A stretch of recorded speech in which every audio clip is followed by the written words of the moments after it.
Philippe Meyer, bonjour. Nous vous recevons à la Galerne pour Sanguine, croquis politique, votre livre paru aux éditions Robert Laffont.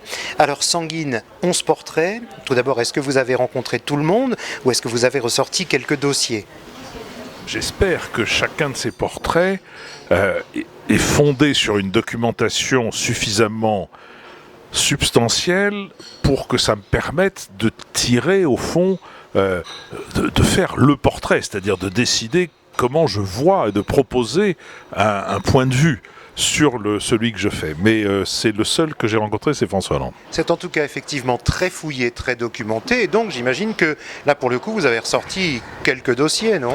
Oui, là j'ai passé beaucoup de temps, aidé par 3 jeunes étudiants que je remercie dans mon livre, que j'ai, pendant les vacances, ce sont des enfants d'amis que j'ai enfermés chez moi dans l'Aveyron avec moi, et que à qui je jetais de la charcuterie pendant qu'ils travaillaient, et après je les jetais dans la piscine pour qu'ils puissent se refaire une santé. On a passé 2 fois 3 semaines très agréables, mais très très très productives, oui, je dois dire, avec une quantité de bouquins considérable, sans compter tout ce que l'Internet peut procurer comme renseignement, mais qui demande beaucoup de vérification. Ça, c'est une des choses dont je me serais aperçu pendant ce travail de documentation, c'est qu'il y a vraiment tout et n'importe quoi sur Internet.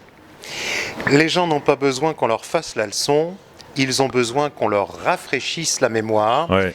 C'est signé du moraliste anglais Samuel Johnson. Ouais.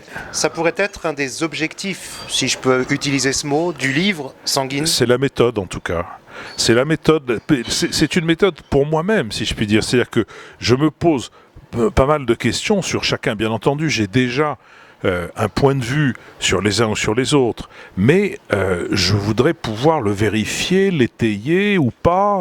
Dans un certain nombre de cas, j'étais amené à bifurquer, j'étais parti sur une chose et puis je suis arrivé à une autre. Et tout ça, c'est parce que je me suis employé à me rafraîchir la mémoire à moi-même à travers cette documentation dont on vient de parler.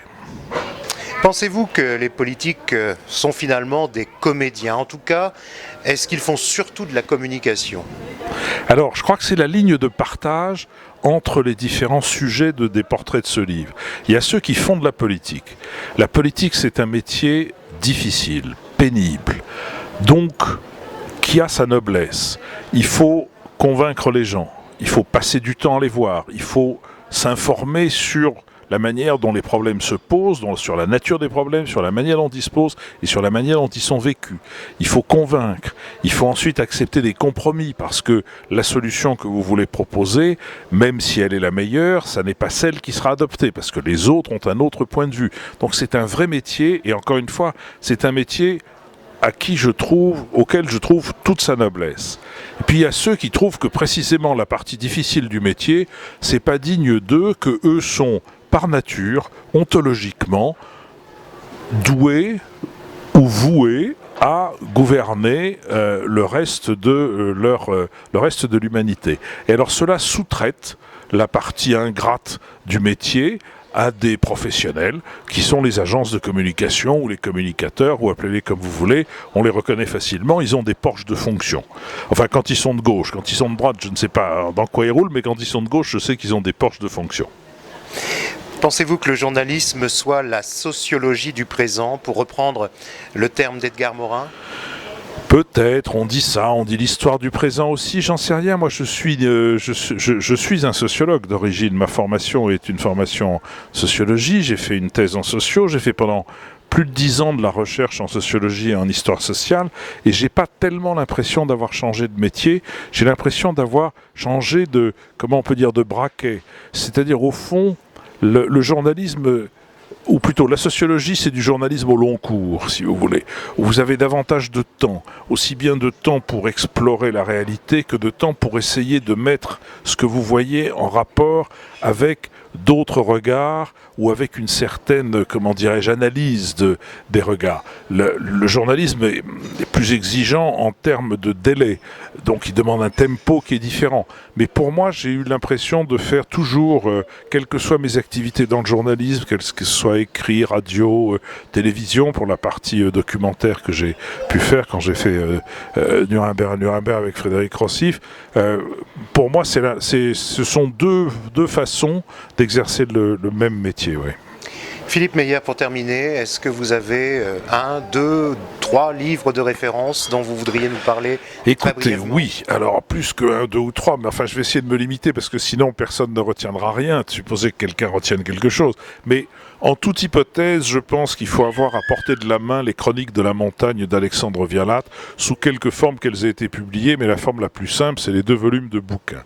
Et pour ce qui est des parutions récentes, qui d'ailleurs pour moi ont quelque chose de commun, c'est-à-dire que la lecture de Vialat est quelque chose de tonique. Et Vialat atteint une forme de perfection, il y a des perfections qui vous écrasent, et il y a des perfections qui vous mettent en joie, en vous disant « Ah bah alors c'est possible ».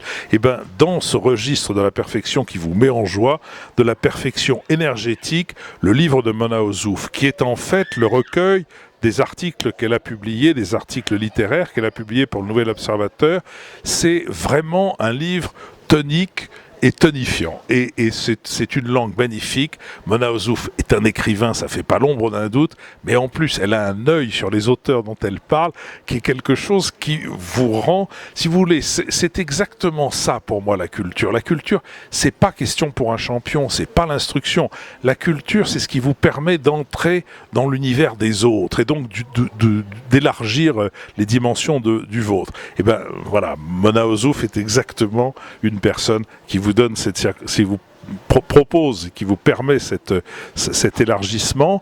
Et puis je dirais aussi, alors je voudrais pas avoir l'air de parler d'un confrère, mais c'est quand même ce que je vais faire. Je veux dire tout le bien que je pense du dernier livre d'Alain Finkielkraut, qui est une réflexion sur l'amour à partir, là aussi, de la littérature, dans une langue qui est magnifique parce qu'il a une très très jolie plume, et elle n'est jamais aussi attrayante que quand elle est apaisée.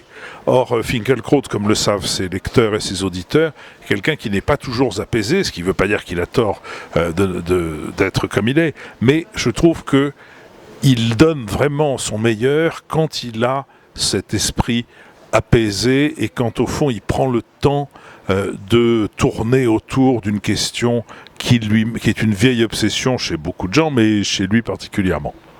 Merci beaucoup Philippe Meyer.